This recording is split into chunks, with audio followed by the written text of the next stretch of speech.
Welcome to the Echoes of Ihsan Podcast. Today we're diving into a listener request on the Virtues of Jihad, as discussed in Sunan al Tirmidhi, Volume 3. We've got a collection of hadith from this volume, sayings and practices of the Prophet Muhammad, and I'm really looking forward to unpacking all this with you. Yeah, it's a topic that I think often gets misconstrued, so exploring it through the lens of these authentic narrations, I think is a great way to gain a deeper understanding. Absolutely. So are you ready to explore what makes a person a martyr in Islam and the spiritual significance of fighting for a just cause? And we'll even get into some etiquette tips for interacting with people of other faiths during times of conflict. Sounds good. Let's dive in. Okay, so first things first, when we talk about jihad, it's crucial to understand what it truly means in Islam. Because it's not just about warfare, is it? Right, that's right. The word jihad often gets translated as holy war, but that's a very limited interpretation and often misleading. In Arabic, jihad simply means to strive or to struggle. And in Islam, it encompasses striving for good in all aspects of life. So it's more of a continuous effort towards betterment. Exactly. Think of it as a spectrum. On one end, you have the greater jihad, which is the internal struggle against one's own vices, like greed, envy, anger, and so on. This is considered the most challenging form of jihad because it's a constant battle against our own inner demons. It's like that saying, the hardest battle is the one fought within. Precisely. Then you have striving for good in your community, advocating for justice, speaking truth to power, fulfilling your responsibilities towards family and society. These are all forms of jihad. And finally, on the other end of the spectrum, in very specific and limited circumstances, there's the concept of armed struggle, or fighting in self-defense. So for this deep dive, we're going to be focusing specifically on this last aspect of jihad, the virtues of fighting in the path of God, as detailed in this particular volume of Sunan al Tirmidhi. Yes, and it's important to remember that even within this context of armed struggle, there's a strong emphasis on ethical conduct, just warfare, and a deep spiritual dimension. Okay, let's talk about martyrdom, because it's clearly a concept that holds a high status within Islam. It certainly does. The profound respect and honor Islam bestows upon those who die fighting for a just cause is deeply rooted in the belief that they have made the ultimate sacrifice for a higher purpose. And there's a hadith in our source material that really drives this point home. It states that those killed defending their family, their faith, or their wealth, or fighting in the path of Allah are considered martyrs. So it's not just about fighting for religion, but also protecting those you love and what's rightfully yours. That's a crucial point. It shows that Islam recognizes the inherent human instinct to protect oneself, one's loved ones, and one's property. And when this act of defense is done in alignment with God's will and with pure intentions, it elevates it to the level of martyrdom. There's also the story of a man weeping out of fear of Allah, and Prophet Muhammad assures him that he won't enter hellfire. Yes, that's a powerful story that illustrates the concept of divine protection for those who strive in the path of Allah. The Prophet Muhammad uses the analogy of milk that cannot return to the udder once it's been drawn out. He says just like that the dust raised in the cause of Allah and the smoke of hell will never meet. Wow, that's a vivid analogy. And speaking of vivid, there's another hadith that says even a gray hair developed in the path of Allah will serve as a light on the day of judgment. It's fascinating how these hadith highlight the spiritual significance of striving for a just cause, even down to the physical changes it brings. It emphasizes that every hardship endured, every sacrifice made, even something as seemingly insignificant as a gray hair, carries weight in the eyes of God. So it's not just about the act itself, but the intention, the inner transformation that accompanies it. Okay, let's shift gears a bit and talk about something that might surprise some listeners, the etiquette of warfare in Islam. This is where we see the emphasis on just and ethical conduct, even in the midst of conflict, which might challenge some preconceived notions about what religiously sanctioned warfare might look like. For example, there's a hadith that explicitly prohibits targeting non-combatants, like women, children, the elderly, or those who are not actively engaged in fighting. That's a crucial point. It distinguishes Islamic warfare from indiscriminate violence, which, sadly, is often the case in modern warfare. This hadith underscores the sanctity of life and the importance of protecting innocent lives, even in the heat of battle. And what about someone like a monk or a priest who is dedicated to religious life? They too are considered non-combatants and are not to be harmed. This protection extends to places of worship like churches, synagogues, monasteries, and temples. They are considered sacred spaces that should not be desecrated during warfare. That's really interesting. So even in the midst of conflict, there's this recognition of the shared sanctity of religious life. Absolutely. And there's another hadith about the dislike of separating captive families. So even if a family is from the opposing side, you can't just tear them apart? That's right. This shows a degree of compassion that might surprise those unfamiliar with the nuances of Islamic teachings on warfare. It recognizes the importance of family bonds even in such difficult circumstances. And what about the treatment of the enemy soldiers who were captured? There are very specific guidelines on how prisoners of war should be treated. They are to be given food and water, their basic needs must be met, and they should not be subjected to torture or humiliation. The Hadith encourages treating them humanely and provides the option of either ransoming them for a fair price or releasing them without any conditions. It definitely challenges some preconceived notions, doesn't it? It's about conducting warfare with a certain code of honor and ethics. Exactly. And it's not just about protecting the innocent or treating prisoners well. There's also a Hadith that prohibits the mutilation of fallen enemies. So no desecration of bodies, even in the heat of battle. That's right. This is another example of the ethical boundaries set within Islamic warfare. It emphasizes respect for the dignity of all human beings, even in death. It's a reminder that the goal is to subdue the enemy, not to dehumanize or brutalize them. It's a reminder that even in war, there are rules, there are boundaries, and there's a higher moral code at play. Absolutely. It's not about unrestrained brutality, but about fighting for what's right within the bounds of ethical conduct. Speaking of fighting for what's right, what about the spiritual preparation for battle? Seems like there's more to it than just physical training. You're absolutely right. There's a hadith that encourages sincere intentions, placing trust and reliance on Allah, and forbidding those motivated by worldly gain or personal glory. So it's about purifying the heart and aligning your actions with a higher purpose, not just seeking personal gain or revenge. Exactly. It's a reminder that true victory lies not just in physical dominance, but in spiritual alignment with Allah's will. The intention behind the action is paramount. If someone is fighting for the wrong reasons, like out of greed or a desire for power, their actions will not be blessed. That makes sense. So there's this emphasis on the internal state of the warrior. What about the external preparations? Well, there's also a hadith that emphasizes the importance of proper military preparation. This means having the right equipment, training your soldiers, and developing sound strategies. But ultimately, it places trust in Allah's decree for victory. So it's a balance of doing your part, but recognizing the limits of human control. Precisely. It's a call to strive with excellence, but surrender to a power greater than yourself. Okay, I want to go back to that idea of consulting with others. Is that a common theme in Islam? Absolutely. It's deeply embedded in Islamic tradition, emphasizing the importance of seeking wisdom from others and making decisions collectively. And that applies not just to warfare, but to all aspects of life. There's a hadith that specifically addresses the issue of consulting with companions before making strategic decisions during conflict. So even if you're the leader, you should still seek input from others. Exactly. It speaks to the importance of community of collective wisdom and recognizing that even in leadership, there's value in seeking diverse perspectives. It's about leveraging the collective wisdom of the group, recognizing that multiple perspectives can lead to more informed and effective choices. This is all fascinating stuff. Yeah. Now let's move on to something that I found particularly intriguing: respectful interactions with non-Muslims, particularly during times of conflict. This is where we see the nuances of social etiquette in the context of a nascent Muslim community striving to establish its own identity and navigate a complex socio-political landscape. There's this hadith advising against initiating greetings to Jews and Christians, but responding if they greet first. Honestly, it seems a bit counterintuitive. Wouldn't you want to be the bigger person and extend a greeting first? It does on the surface, especially if we view it through a modern lens of interfaith dialogue and pluralism. But if we consider the socio-political climate of that time, it makes more sense. Remember, the Muslim community was in its early stages, defining its boundaries and establishing its unique practices amidst other well-established religious communities. So you're saying it was more about asserting a distinct identity rather than being disrespectful. Exactly. It's about understanding the historical context of certain teachings and not jumping to conclusions based on a surface-level reading. It's important to remember that Islamic teachings consistently emphasize respect and fairness in dealings regardless of religious differences. So this hadith is more about social dynamics during a specific period, not a blanket rule of disrespect. Precisely.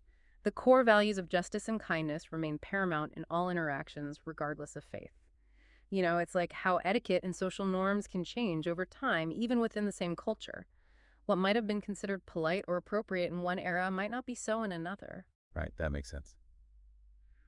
Okay, before we wrap up this part of our deep dive, let's uncover some details about the Prophet Muhammad's own conduct during times of conflict.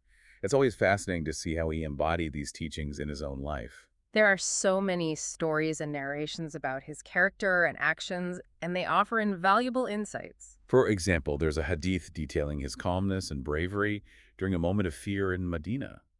It sounds like things got a bit tense. Yes, this incident happened after a battle, and there were rumors that the enemy was planning another attack. Naturally, this caused fear and anxiety amongst the people in Medina. So how did the Prophet react? He rode a borrowed horse named Mandub and went around reassuring his companions, demonstrating leadership and courage in the face of potential danger. He didn't hide or panic, but went out and calmed everyone down. It's a reminder that true strength often lies in composure, not outward displays of aggression. Exactly. And speaking of horses, there's also a hadith mentioning his preferred color for horses, black with a white upper lip and a spot on the face, and his dislike for a specific horse marking known as shakal. You know, those details, while seemingly mundane, humanize the Prophet and give us a glimpse into his personal preferences. It does. It reminds us that even prophets have personal tastes and preferences just like everyone else. It makes it more relatable, doesn't it? Okay, last one for this section. What about this hadith about accepting gifts from non-Muslim leaders? Was that a common practice back then? It was a way of establishing diplomatic relations and fostering peace.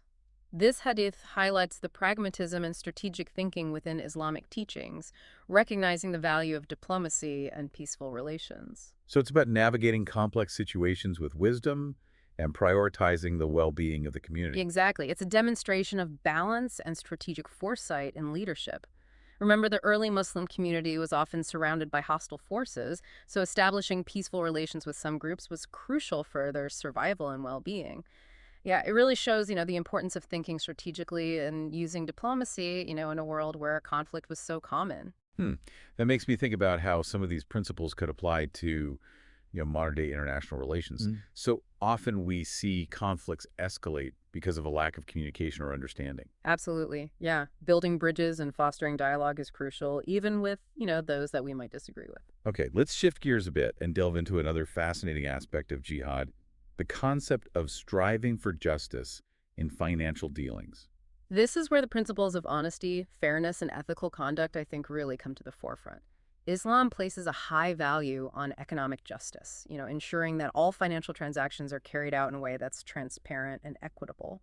And our source material, Sunan al Tirmidhi, Volume 3, has a whole chapter dedicated to business dealings. And there was some really eye-opening hadith in there. Yeah, one that stands out is the hadith that cautions against deception and fraudulent tricks in business. It warns that those who engage in such practices will face severe consequences in the hereafter. It's a stark reminder that ethical conduct is paramount, even in the pursuit of profit.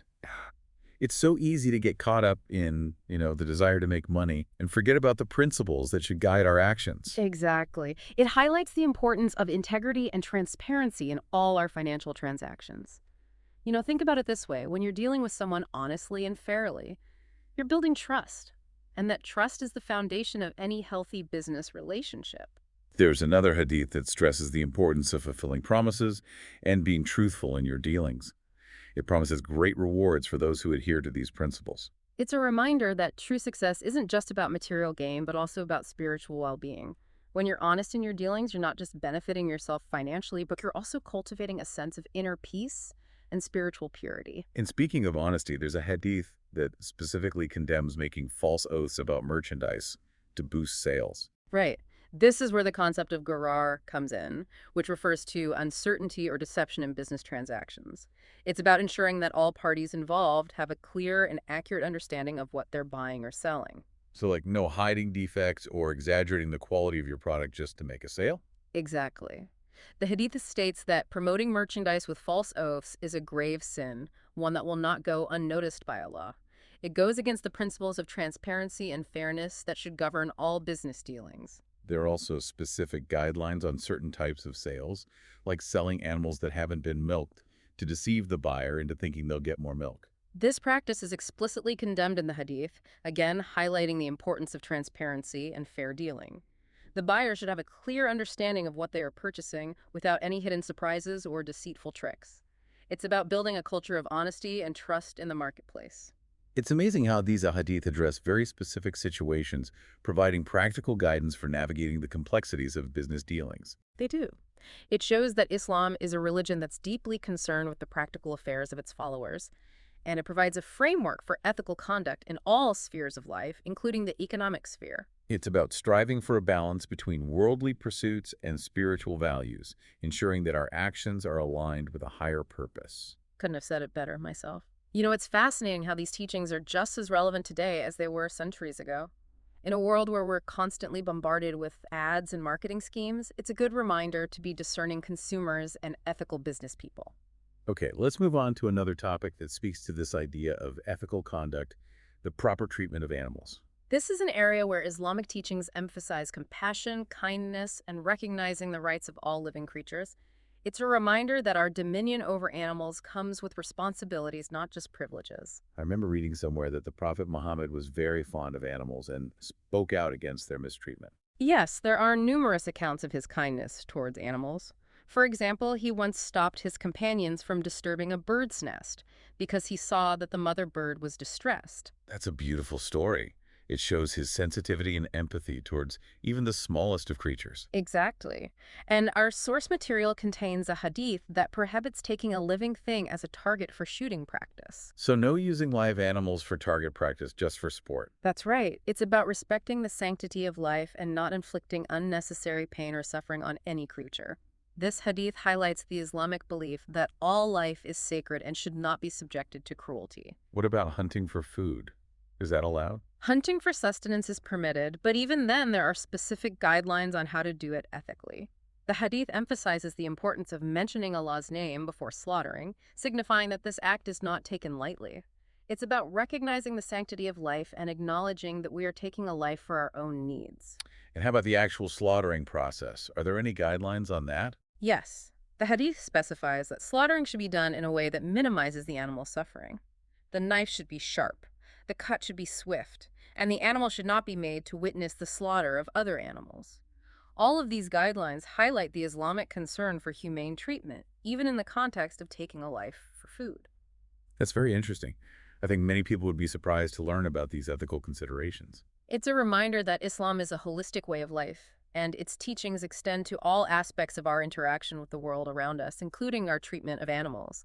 It's about cultivating a sense of compassion and recognizing the interconnectedness of all living things. There's also a hadith that condemns the practice of separating a mother and her child, even in the context of captive animals. Yes, that one always gets to me. It demonstrates the Islamic value of preserving family bonds and recognizing the emotional distress caused by such separations, even for animals. It's a call for empathy and understanding, even towards those creatures that might seem different from us. You know, it makes me think about how we treat animals in our modern society. Factory farming animal, testing the exotic pet trade. There's a lot of room for improvement in how we treat our fellow creatures. I agree. I think these teachings offer a valuable framework for rethinking our relationship with the animal kingdom and moving towards a more compassionate and just approach. Now let's shift our focus to another important aspect of Islamic teachings, the role of consultation and seeking advice. This principle is deeply embedded in Islamic tradition, emphasizing the importance of seeking wisdom from others and making decisions collectively. It's a reminder that we are not meant to navigate life's challenges alone, but to rely on the support and guidance of others. And we see this principle in action in the life of the Prophet Muhammad, right? Absolutely. Our source material contains a hadith that describes the Prophet Muhammad consulting with his companions about how to handle prisoners of war after the Battle of Badr. So even in a situation like that where he was the leader, he still sought input from others. Yes, and that's what's so remarkable about his leadership style. He recognized that he didn't have all the answers, and that the best decisions often come from collaboration and open discussion. This hadith demonstrates his humility and willingness to seek input from others, even in matters of great importance. It also highlights the value of diverse perspectives and the wisdom that can emerge from collective deliberation. Exactly. Sometimes we get so caught up in our own ideas and perspectives that we fail to see the bigger picture. But when we open ourselves up to the input of others, we can gain a much richer understanding of the situation and make more informed choices. There's another hadith that encourages seeking advice from those who are knowledgeable and experienced in a particular field. It emphasizes that true leadership involves recognizing one's own limitations and seeking guidance from those who possess expertise in specific areas. So it's not about being the smartest person in the room, but knowing when to defer to others who might have more knowledge or experience. Precisely. And it also reminds us that there's always something to learn from others, no matter how knowledgeable we might think we are. And there's a hadith that specifically addresses the issue of consulting with companions before making strategic decisions during conflict. Yes, it speaks to the importance of collaborative decision-making. It is leadership in Islam is not about power or privilege, but about service accountability and upholding the principles of justice and compassion. Our source material contains a hadith that describes the gravity of being a judge, stating that it would be better to turn away from the role entirely than to judge unjustly. That's a powerful statement, isn't it? It highlights the immense responsibility that comes with wielding power, emphasizing the need for impartiality, fairness, and a deep understanding of Islamic law. It's a reminder that leadership is not about personal gain or prestige, but about serving the community and upholding justice. So if you're not up to the task, it's better to step aside and let someone else do it. Exactly. The potential for harm is too great if a leader is not committed to justice and fairness. It's better to err on the side of caution and humility than to risk abusing your power. There's also a hadith that warns against closing one's door to those in need, stressing that Allah will close the gates of heaven to those who do so. This emphasizes the importance of compassion, generosity, and accessibility for those in leadership positions. It's a reminder that true leadership involves caring for the well-being of all members of the community, especially the most vulnerable. So a leader should be approachable, someone who is willing to listen to the concerns of the people and help those who are struggling. Absolutely. It's about leading with empathy and recognizing that your position is one of service, not superiority. And there's a hadith that highlights the importance of listening to both sides of a dispute before making a judgment. This emphasizes the need for impartiality, fairness, and giving everyone a chance to be heard.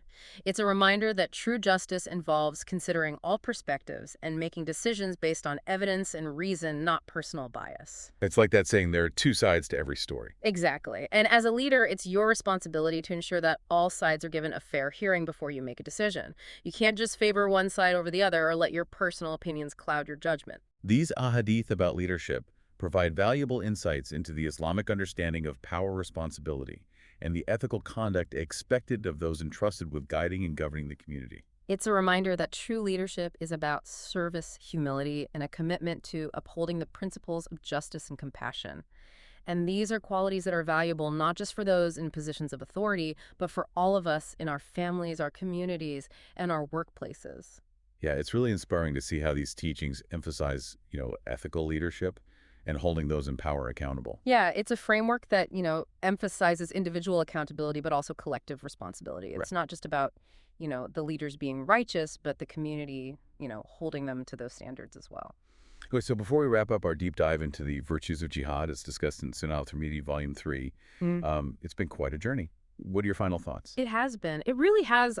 I think this collection of ahadith offers such a rich and nuanced understanding of what it means to strive for good in Islam. I think one of the most striking takeaways for me has been this emphasis on ethical conduct, even in the context of war.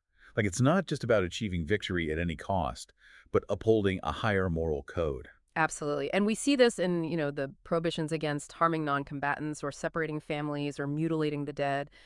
It really speaks to this Islamic value of preserving human dignity and minimizing suffering even in the midst of conflict. It challenges that common misconception that jihad is about, indiscriminate violence or forcing your religion on others. Exactly. The ahadith we've explored, really show that it's about fighting for what's right, defending the vulnerable, upholding justice, but all within the bounds of ethical conduct and with a deep sense of accountability to God. And it's not just about those external battles. The concept of the greater jihad, that internal struggle against our own vices, that really resonated with me. Yeah, it's that reminder that the struggle for good really begins within ourselves.